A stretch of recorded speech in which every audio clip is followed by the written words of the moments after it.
It's the Prentice Allsup Heating and Air Coach's Corner, fueled by Donut Country and McDonald's on 1019 100.5, 1450 WGNSSports.com and Big G TV.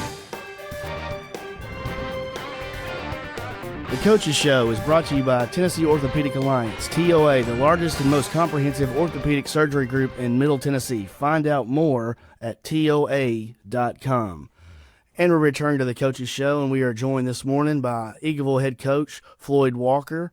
How you doing this morning, Coach? Man, I'm all right, brother. How about you, man? Man, doing good, doing good. I know it was a tough one last night, 20-7 loss to Fayetteville, and I know that's always a tough trip in a close game, but got playoffs on the horizon. Yeah, we got playoffs on the horizon, and like you said, it was a tough loss. I mean, I thought our kids did some things well. I mean, it just wasn't our night. We just too many self-inflicted wounds, and we just really didn't do a good job of executing at a high level. And the credit goes to Fayetteville City. They kids came out, were physical, were athletic, kind of executed their game plan a little bit better than we did ours, and we got the outcome that we got.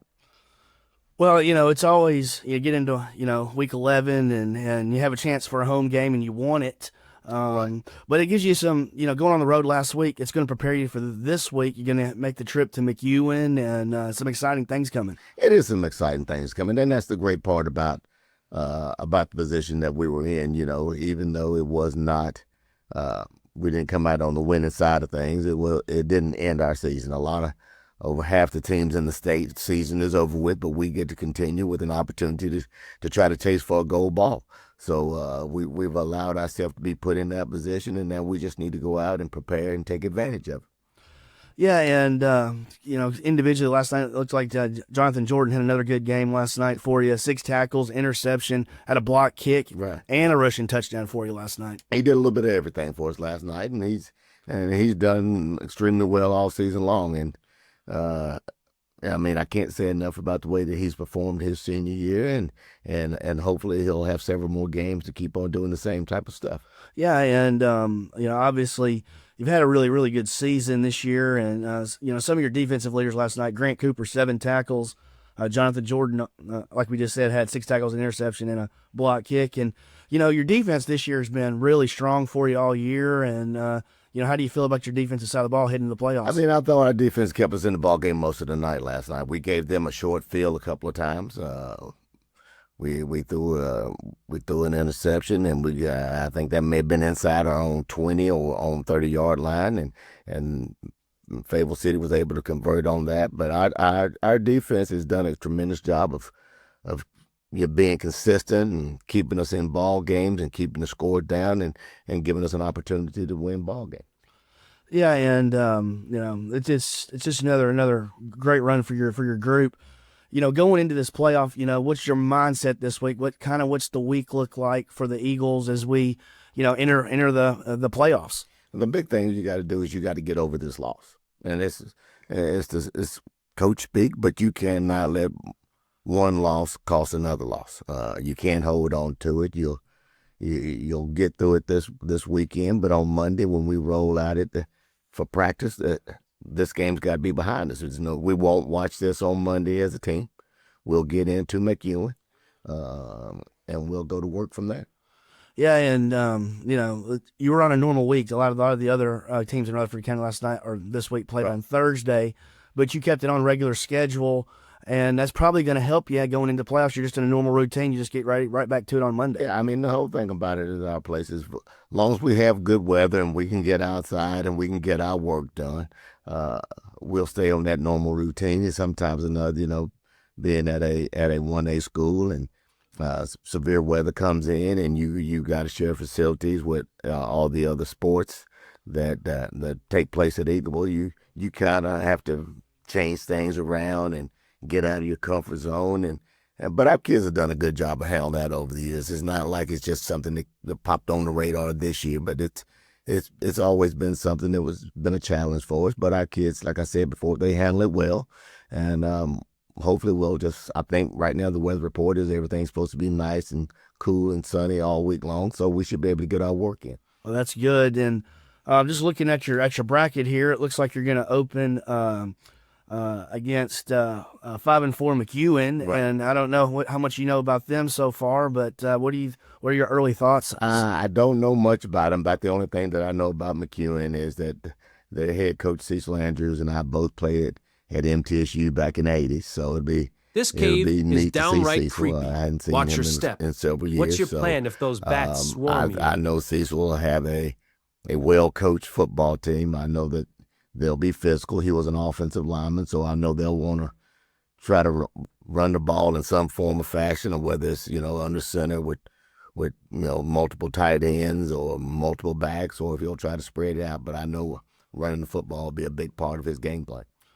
Yeah, and then your pod, and obviously you don't look past the first round, but you're matched up with Memphis Middle College and Humboldt, and so there may be some road warrior Eagles for the next couple of weeks in the playoffs, and it's exciting. I know the kids would love that. Yeah, it doesn't really matter where you play. If you're a competitor, Coach Donald used to say, if you like playing, you'll play on second and broad if you had to.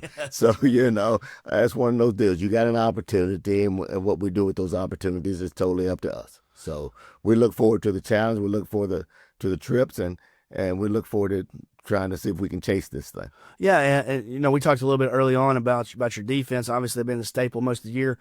How do you feel about your offense heading into the playoffs? And you've done some really good things on that side of the ball too. We've done some good things, but there's still some things that we've got to clean up. We cannot have what we call self-inflicted wounds. You cannot have false starts, and we had multiple ones last night, and that's just not focusing in and not paying attention. So we got to get locked back in from that standpoint. We got to eliminate the controls. You can control not false starting, because offensive huddle, they know the snap count. If you're a wide receiver, you see the ball, you don't worry about the snap count. So those are some things we just got to go back to cleaning up and making sure that we're paying attention to the smallest of details. Yeah, and one thing I've noticed, especially week 9, week 10, or week 11, the officiating they're really tightening down on how you line up, false starts. The 2 games that I had this week, both of them had a lot of penalties for false starts and alignment issues. And I know that's an emphasis TOAA has on their officials. So we got to be. That makes it even more. So you got to be on the same page. Oh yeah, you're gonna have to clean it up, especially in playoff football, because penalties will get you eliminated quickly, and that's the number one thing. If you can eliminate the penalties that you can control, that gives you an advantage. So we've got to really concentrate on that this week. Yeah, and one of the other side, the third side of the ball, the special teams. Has also been a pretty good job for y'all this year, and how do you feel about that going into? I mean, the big thing is that everybody's healthy. That's it, because, when you play 1A, all kids play on offense, defense, and all special teams. And as long as you're healthy and you don't have to start moving pieces around and subbing different cats around, then your special teams are going to be solid. We've done a good job as far as kick coverages. We've done a good job as far as kick returns. We've done a good job of subbing in when it's time to get into special teams. We just got to continue to be consistent in that area.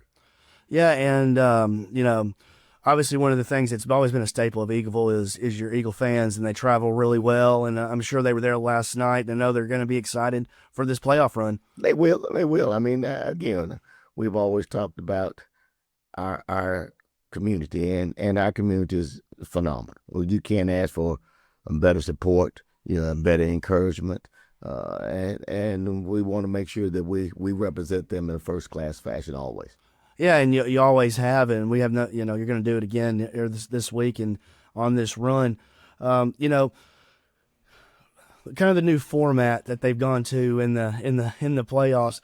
What are your thoughts on it? What do you think about it? I know obviously it's going to be more travel for teams earlier in the playoffs, and what do you think overall about it? My concern about it was it's like everything else. When you start talking about your smaller classifications, your 1As, your 2As that are so spread out in all the different rural communities, the travel becomes extremely expensive. Yes. And And it's one of those situations to where it's not like you're just going to go 30 minutes to another county or, 20 minutes across town. It's one of those deals to where you're going to either be an hour and a half to 3 hours. So I think if you look ahead on hours, if things fall right, if we win and some other team wins, there's a possibility we could end up in Memphis in 2 weeks.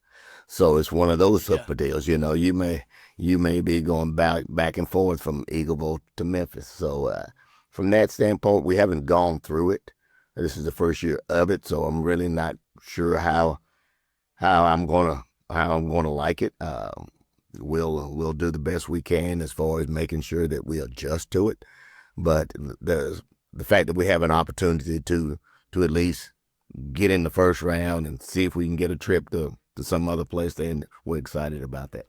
Yeah, it's exciting. Obviously the travel part of it is tough and it can be expensive. Right. But the opportunity to play, your 11th game of the season, or and you're only guaranteed 4 more quarters. Yep. And it's an exciting opportunity for the Eagles. Oh, it is, and that's the thing these kids all need to understand, especially the senior group, is that now you're playing, to play another game with your teammates, because when it's over, it's over. If you're on the right side of it, then you're going to look back and all those feelings and emotions from the time that you were a freshman or from the very first time you put on a helmet. And the reality is that's the last time you're going to do it. So it's one of those situations where you need to make sure that you're locked in and that you don't want it to end on that particular night. Well, Coach, we wish you the best of luck next week at McEwen and have a long playoff run. Well, we appreciate y'all, man. Thank y'all for everything y'all do for Eagleville and for high school athletics. All right, that's Eagleville head coach Floyd Walker. The Coaches Show is brought to you by Parks Auction Company. Let their team of experienced and professionally trained staff utilize the auction process to sell your property. Find out more at parksauction.com.